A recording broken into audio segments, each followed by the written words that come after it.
নমস্কাৰ আজি হৈছে 12 নৱেম্বৰ বুধবাৰ এই মুহূৰ্তত সমগ্ৰ ৰাজ্যবাসীৰ বাবে আহি পৰিছে আজি সন্ধিয়াৰ বহুকেইটা ডাঙৰ খবৰ জনাইছো আজি সন্ধিয়াৰ প্ৰথমটো ব্ৰেকিং নিউজ ৰাজ্যৰ ৰাজনীতিৰ এক ডাঙৰ খবৰ বিজেপিক পৰাভূত কৰিবলৈ লোৱা হ'ব ডাঙৰ পদক্ষেপ বিৰোধী ঐক্য গঠনৰ গ্ৰাউণ্ড ৰুল সাজু কৰিছে বিৰোধী দলসমূহে আৰু আজি বিয়লিৰ বৈঠকত চূড়ান্ত হ'ব বিৰোধী ঐক্যৰ মিত্ৰতা আৰু 26ত একেলগে নিৰ্বাচন খেলাৰ সিদ্ধান্ত প্ৰায় চূড়ান্ত হৈ পৰিছে বিজেপিক পৰাভূত কৰাৰ স্বাৰ্থত এৰাধৰা কৰিবলৈ সাজু হৈছে সকলো দল আৰু বামপন্থী দল কংগ্ৰেছ অসম গণ পৰিষদ ৰাইজৰ দলৰ মিত্ৰতা প্ৰায় চূড়ান্ত হৈ পৰিছে আৰু আখন বুজাবুজিক লৈও এৰাধৰাৰ ৰাজনীতি কৰিবলৈ সাজু হৈছে সকলো দল আৰু আগন্তুক দিনত সমস্যাৰে বিজেপিৰ বিৰোধিতা কৰাৰ সিদ্ধান্ত ল'ব আৰু ইচ্ছুভিত্তিক আন্দোলনতো সমূহীয়া অংশগ্ৰহণৰ সিদ্ধান্তৰ সম্ভাৱনা আৰু জনাইছো খবৰ ৰাজ্যৰ ৰাজনীতিৰ এক ডাঙৰ খবৰ বিজেপিক পৰাভূত কৰিবলৈ লোৱা হ'ব ডাঙৰ পদক্ষেপ বিৰোধী ঐক্য গঠনৰ গ্ৰাউণ্ড ৰুল সাজু কৰিছে বিৰোধী দলসমূহে আৰু আজি বিয়লিৰ বৈঠকত চূড়ান্ত হ'ব বিৰোধী ঐক্যৰ মিত্ৰতা জনাইছো আজি সন্ধিয়াৰ আৰু এটি ব্ৰেকিং নিউজ ৰাজ্যত আৰু নচলিব বহু বিবাহক লৈ ৰাজ্যত আহি আছে কঠোৰ আইন আৰু এগৰাকীতকৈ বেছি বিয়া পাতিলে হ'ব 7 বছৰ পৰ্যন্ত জেল এই ঘোষণা কৰিছে ৰাজ্যৰ মুখ্যমন্ত্ৰী ডক্টৰ হিমন্ত বিশ্ব শৰ্মাই এক ডাঙৰ খবৰ জনাইছো ৰাজ্যত আৰু নচলিব বহু বিবাহৰ প্ৰথা আৰু বাৰে বাৰে বিয়া পাতি থকা পুৰুষৰ বিৰুদ্ধে লোৱা হ'ব আইনী ব্যৱস্থা বিবাহক লৈ বিধানসভাত আইন আনি আছে মুখ্যমন্ত্ৰীয়ে আৰু এগৰাকীতকৈ বেছি বিয়া পাতিলেই 7 বছৰৰ কাৰণে হ'ব জেল আৰু শুধৰোৱা হ'ব অসমৰ বহু বিবাহ ব্যৱস্থা আৰু এজনীতকৈ বেছি পত্নী ৰাখিব নোৱাৰিব অসমৰ কোনো পুৰুষে আৰু এজন পুৰুষে এজনীতকৈ বেছি বিয়া পাতিলে হ'ব 7 বছৰ পৰ্যন্ত জেল আৰু ৰাজ্যত আহি আছে কঠোৰ আইন মুখ্যমন্ত্ৰী ডক্টৰ হিমন্ত বিশ্ব শৰ্মাই কৰিছে এক প্ৰকাৰ ডাঙৰ ঘোষণা আৰু অহা 25 নৱেম্বৰত বিধানসভাত উত্থাপন হ'ব এই বিধেয়কখন আৰু এজন পুৰুষে এগৰাকী মহিলাকে বিয়া কৰাব পাৰিব আৰু বহু বিবাহ ৰোধ কৰা আৰু মহিলাৰ সুৰক্ষাৰ বাবে অনা হ'ব এই গুৰুত্বপূৰ্ণ আইনখন আৰু বিবাহক লৈ মুখ্যমন্ত্ৰী ডক্টৰ হিমন্ত বিশ্ব শৰ্মাৰ ডাঙৰ মন্তব্য ৰাজ্যত আৰু নচলিব বহু বিবাহৰ প্ৰথা বাৰে বাৰে বিয়া পাতি থকা পুৰুষৰ বিৰুদ্ধে লোৱা হ'ব আইনী ব্যৱস্থা আৰু বিবাহক লৈ বিধানসভাত আইন আনি আছে ৰাজ্যৰ মুখ্যমন্ত্ৰী ডক্টৰ হিমন্ত বিশ্ব শৰ্মাই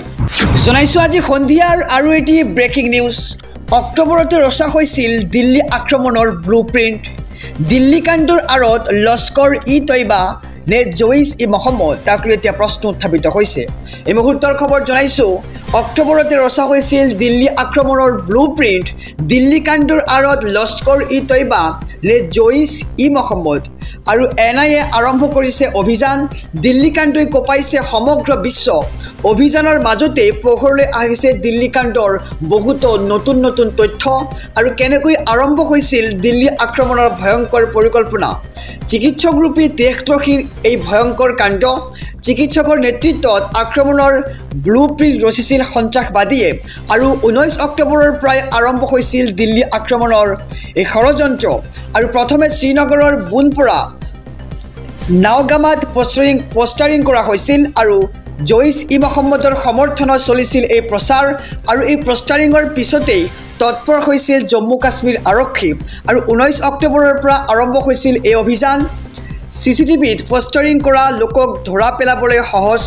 হৈছিল আৰক্ষীয়ে আৰু এই চক্ৰটোৰ সৈতে জড়িত আছিল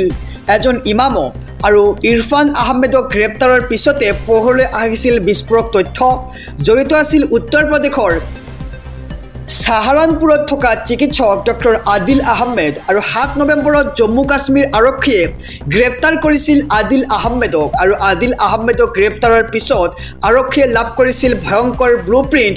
আৰু আদিলৰ স্বীকাৰোক্তিৰ পিছতেই হাৰিয়ানাত চলিছিল এই অভিযান আৰু হাৰিয়ানাত গ্ৰেপ্তাৰ কৰে চিকিৎসক মোজাম্মেল শাকিলক আৰু ইয়াতে তিনিজন চিকিৎসকৰ নাম লৈছিল আদিলে আৰু ইয়াতে তিনি চিকিৎসকৰ নাম লৈছিল আদিলে আৰু ইয়াৰ ভিতৰত আছিল মোজাম্মেল শাকিল মোজাম্মেলৰ ভাড়াঘৰত উদ্ধাৰ কৰিছিল 360 কেজি ওজনৰ বিস্ফোৰক আৰু মোজাম্মেলক গ্ৰেপ্তাৰৰ পিছতেই ভিন্ন স্থানত অভিযান আৰম্ভ কৰিছিল আৰক্ষীয়ে আৰু আদিল আৰু শাকিলৰ অন্যতম সহযোগী হৈছে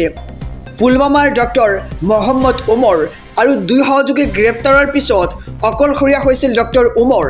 আৰু এই মহম্মদ ওমৰেই দিল্লীৰ ৰেড ফৰ্টত সংঘটিত কৰিছিল এই ভয়ংকৰ বোমা বিস্ফোৰণৰ ঘটনা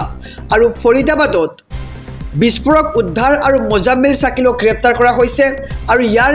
কেইঘণ্টামানৰ পিছতেই সংঘটিত দিল্লীত বিস্ফোৰণ আৰু ৰক্তাক্ত হৈ পৰিছিল সমগ্ৰ দিল্লী আৰু তেজেৰে ফাকু খেলা সন্ত্ৰাসবাদীৰ বৰ্বৰতা আৰু অক্টোবৰতে ৰচা হৈছিল দিল্লী কাণ্ডৰ এই ভয়ংকৰ ব্লুপ্ৰিণ্ট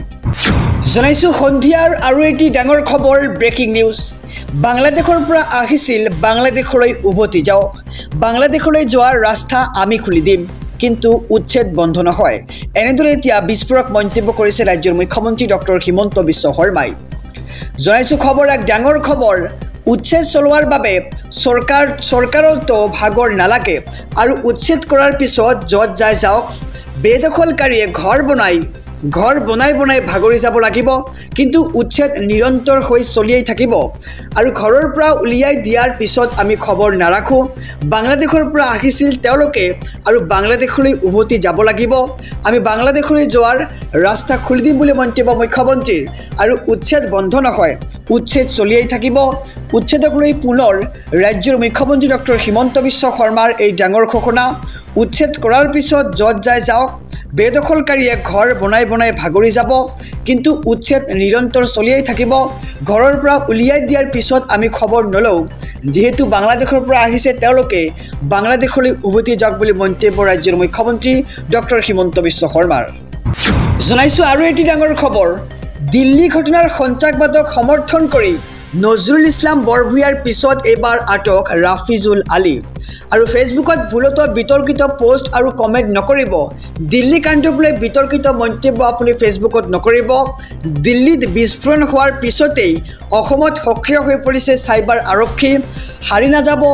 বিস্ফোৰণ সমৰ্থন কৰা কোনো লোক আৰু বিস্ফোৰণক ৰাজনীতি বুলি কোৱা সকল তাৎক্ষণিকভাৱে হ'ব গ্ৰেপ্তাৰ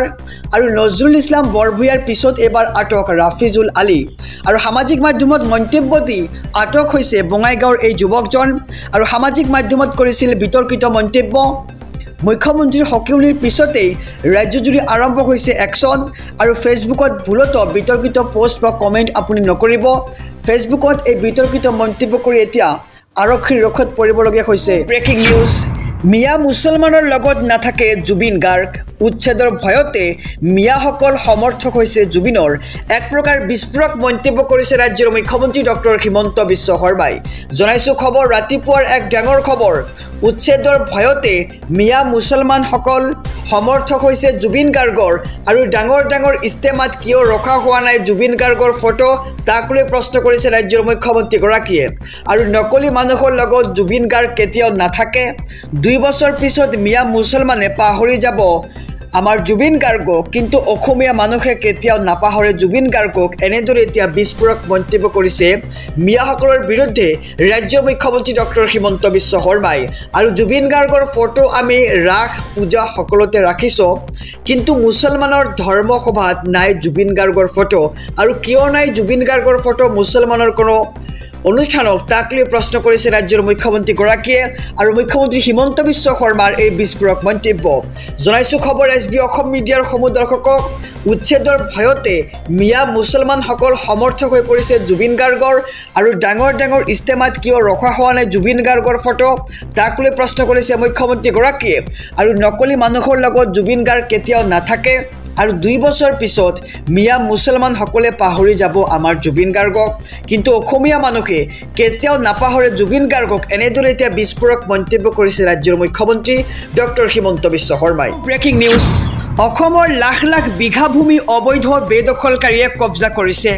মিয়াৰ বিৰুদ্ধে চলা অভিযানত মুখ্যমন্ত্ৰীক সমৰ্থন অসমীয়া যুৱ মঞ্চৰ এক ডাঙৰ খবৰ জনাইছো সমগ্ৰ ৰাজ্যবাসীক ৰাজ্যৰ অবৈধ মিয়াৰ বিৰুদ্ধে দিল্লীৰ যন্তৰ মন্ত্ৰত তীব্ৰ প্ৰতিবাদ অসমীয়া যুৱ মঞ্চৰ অসমৰ লাখ বিঘা ভূমি অবৈধ বাংলাদেশীয়ে কব্জা কৰিছে আৰু আমাৰ সত্ৰৰ মাটি মিয়াই লৈ লৈছে বুলি মন্তব্য অসমীয়া যুৱ মঞ্চৰ আৰু নামঘৰ মন্দিৰ মিয়াই লৈ লৈছে মুখ্যমন্ত্ৰীক সমৰ্থন দি এবাৰ অসমীয়া যুৱ মঞ্চৰ হুংকাৰ দেখিবলৈ পোৱা গৈছে অসমৰ পৰা বাংলাদেশী খেদিবই লাগিব মুখ্যমন্ত্ৰীৰ ভাল কামৰ সৈতে সদায় অসমীয়া যুৱ মঞ্চ থিয় হৈ থাকিব বুলি এক প্ৰকাৰ মন্তব্য কৰা পৰিলক্ষিত হৈছে আৰু ধাৰাবাহিকভাৱে অবৈধ বাংলাদেশীৰ বিৰুদ্ধে অভিযান চলাই যাওক মুখ্যমন্ত্ৰীয়ে ভৱিষ্যত অসমৰ কথা চিন্তা কৰি এই অভিযান চলাইছে আৰু বাংলাদেশীৰ বিৰুদ্ধে চলা অভিযানত সমৰ্থন জনাই এই হুংকাৰ প্ৰদান কৰিছে অসমীয়া যুৱ মঞ্চই কৈছে যে ৰাজ্যৰ অবৈধ মিয়াৰ বিৰুদ্ধে দিল্লীৰ যন্তৰ মন্ত্ৰত তীব্ৰ প্ৰতিবাদ আৰু অসমৰ লাখ লাখ বিঘা ভূমি অবৈধ বেদখলকাৰীয়ে কব্জা কৰি আছে আৰু আমাৰ সত্ৰৰ মাটি মিয়াই লৈ লৈছে আৰু নামঘৰ মন্দিৰ মিয়াই লৈ লৈছে আৰু মুখ্যমন্ত্ৰীক সমৰ্থন দি অসমীয়া যুৱ মঞ্চৰ হুংকাৰ দেখিবলৈ পোৱা গৈছে